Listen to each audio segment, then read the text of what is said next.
Jangan lupa like, comment, and subscribe channel YouTube TVRI Bengkulu dan nyalakan lonceng notifikasinya.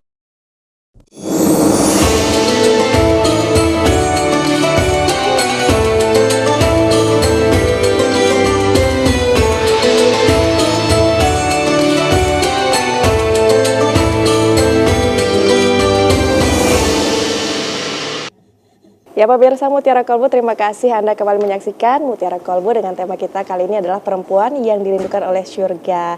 Masih bersama dengan Ustazah Yusnelma dan juga ibu-ibu dari Majelis Taklim. Ustazah izin ini kita buka di segmen ini 2 pertanyaan dari ibu-ibu dulu sebelum nanti kita lanjutkan lagi penjelasan dari Ustazah ya. Nah ibu-ibu bagi yang mau bertanya lagi boleh silahkan perkenalkan diri terlebih dahulu.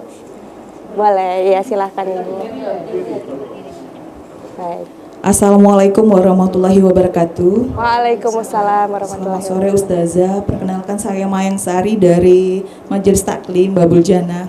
Saya ingin bertanya, bagaimana dengan perempuan yang masa lalunya kelam, kemudian dia itu ibaratnya sholatnya tetap, bersedekah juga, tapi dia tidak menutup aurat gitu ya. Nah kemudian dia meninggal. Nah apakah itu dia bisa salah satu menjadi penghuni surga apa gimana? Mohon penjelasnya Ustazah, terima kasih. Assalamualaikum warahmatullahi wabarakatuh. Waalaikumsalam warahmatullahi wabarakatuh. Terima kasih Bu Mayang dari Majelis Taklim Babul Jannah. Ustazah nanti dijawabnya kita tampung dulu satu pertanyaan lagi. Boleh ibu-ibu silakan. Izin Ustazah. Boleh berdiri ibu nggak apa-apa.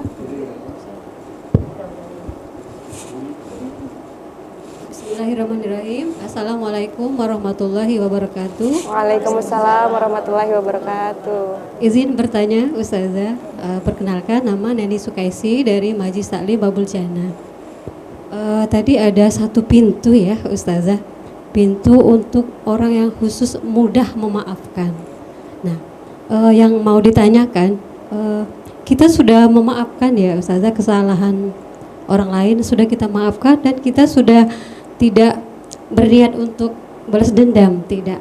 Tetapi ketika kita melihat dia, kita masih merasa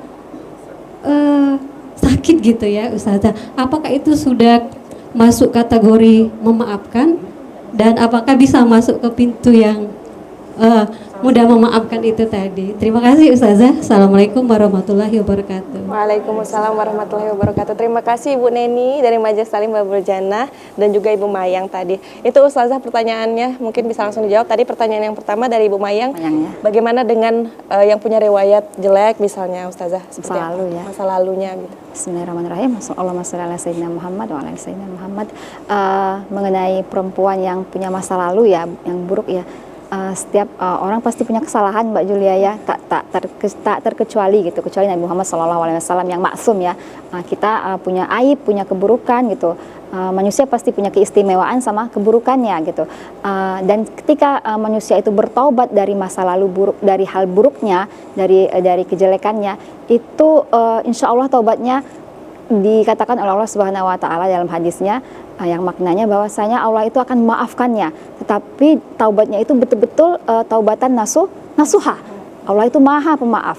Apalagi jika dosa itu berkaitan dengan hak Allah kan, yang misalnya dia nggak sholat ataupun dia memiliki hak yang tidak ditunaikannya kepada Allah Subhanahu wa taala, itu pasti Allah langsung memaafkannya. Karena syarat taubat itu adalah mengakui kesalahan, terus minta ampun, tidak akan mengulanginya lagi. Itu jika berurusan dengan Allah Subhanahu wa taala. Tapi jika dia ada dosa dengan manusia, itu ditambah dan dia harus meminta maaf keridhaan terhadap orang lain, seperti itu.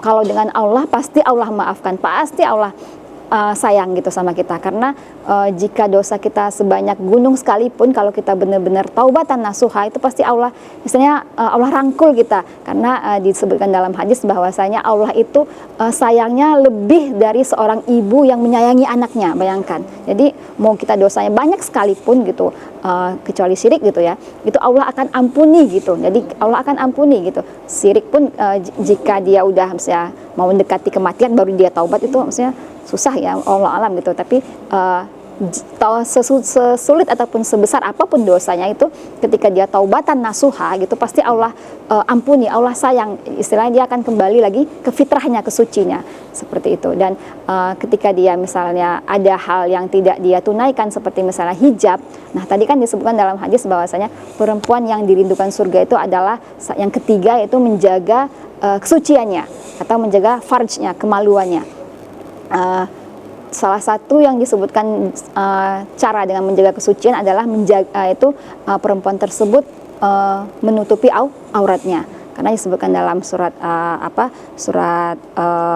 Al-Qur'an, di surat ayat di Al-Qur'an, Allah Subhanahu wa taala berfirman, a'udzubillahi minasyaitonirrajim, bismillahirrahmanirrahim, ya ayuhan nabiyyu qul li azwajika wa banatika wa nisaika yudnina 'alaihinna min jalabibihinna dzalika adna ayyurafna. Jadi kata Allah, wahai Nabi, katakanlah kepada istrimu, kepada perempuan-perempuan yang beriman, anak-anakmu, bahwasanya kepada mereka untuk menjulurkan jilbabnya. Jadi kewajiban kita sebagai seorang mukmin, seorang muslimah, yaitu adalah menutup aurat, memakai hijab seperti itu. Jadi ini merupakan kewajiban yang dasar yang memang kita harus lakukan sebagai seorang muslimah.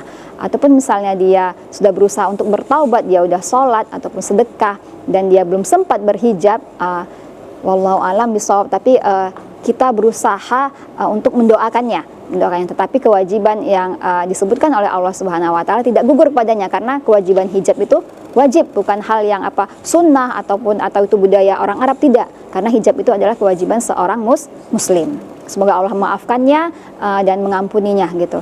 Karena yang memvonis dia apakah dia masuk surga atau neraka itu Allah Subhanahu wa taala. Ibu-ibu yang dirahmati Allah, pemirsa TVRI Mutiara Kolbu, kita masuk surga itu bukan karena amal kita, tapi karena rahmat, kasih sayangnya Allah Subhanahu wa taala. Jangan bangga, oh saya udah banyak amal, saya enggak, tapi itu adalah rahmat Allah.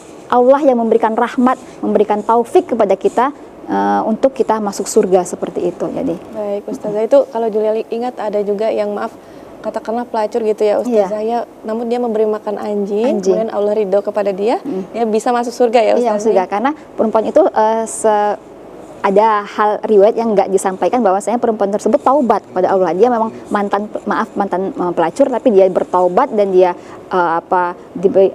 ketika taubat itu dia betul-betul bersungguh-sungguh pada Allah Subhanahu wa taala, dengan rahmat Allah dia bisa masuk surga seperti itu. Baik Ustazah, terima kasih. Kita lanjut ke pertanyaan kedua dari Ibu Neni dari Majelis Taklim Babul Jannah. Tadi memaafkan sudah, dan tapi ketika suatu waktu ya kadang-kadang saat ketemu tuh ada rasa sakit karena teringat, namanya manusia. Kadang ini seperti apa Ustazah?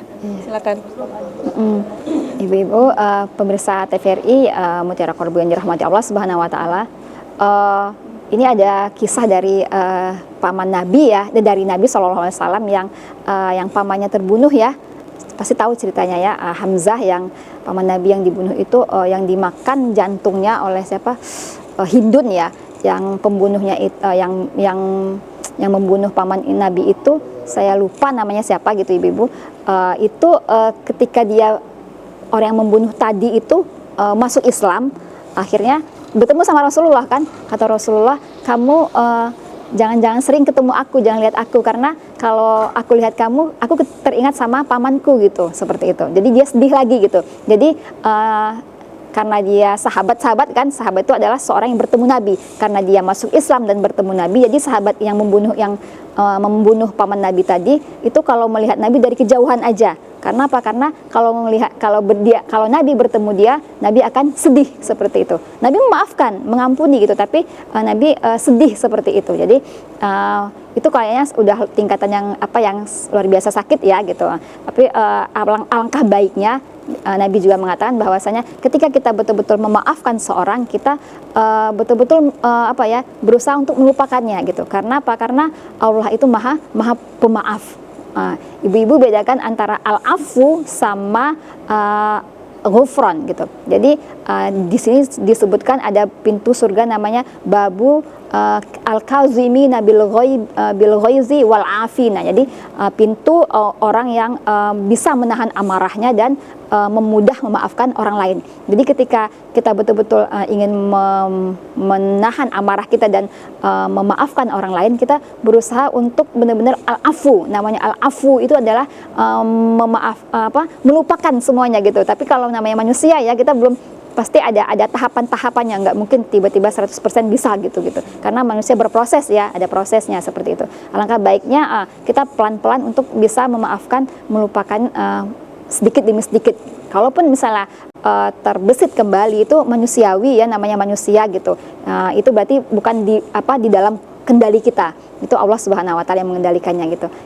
Insya Allah ketika kita betul-betul memaafkan gitu, Allah juga akan memberikan rahmat kasih sayangnya kepada kita.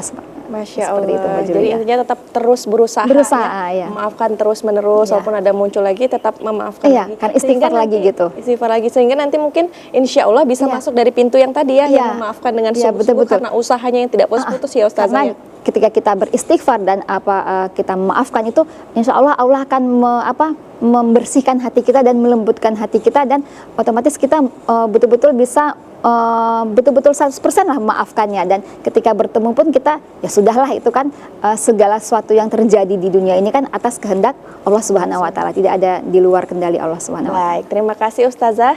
Semakin menarik ya Ibu-Ibu, tapi kita akan jeda terlebih dahulu. Pemirsa jangan kemana-mana, tetap bersama kami dalam Mutiara Kolbu.